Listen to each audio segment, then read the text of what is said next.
Neral police ठाण्याच्या हद्दीतील मानगाव परिसरात एका गोट फार्मला मध्यरात्री लागलेल्या भीषण आगीत तब्बल 350 बकऱ्या आणि अनेक कबुतरांचा दुर्दैवी मृत्यू झाला आहे।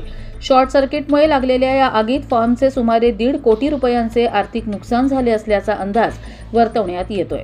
कर्जत कल्याण राज्य मार्गावरील मानगाव तर्फे वरडी ग्रामपंचायत हद्दीत सय्यद मोहम्मद तारिफ यांच्या मालकीचं राबिया गोट फार्म आहे।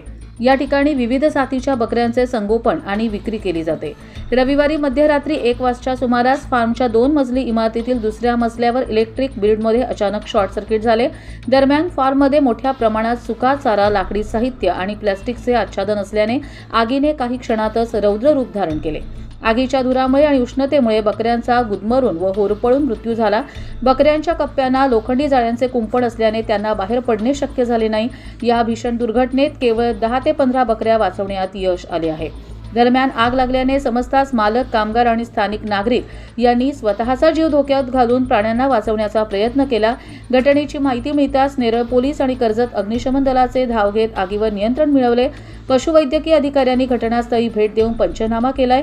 सुमारे 150हून अधिक जातीवंत बकऱ्या आणि साठवलेला चारा जळून खाक झाल्याने मालकाचं मोठं नुकसान झालं। या घटनेमुळे नेरळ परिसरात मोठी खळबळ व्यक्त केली जाते। कर्जत लाईव्हसाठी महेश भगत, नेरळ।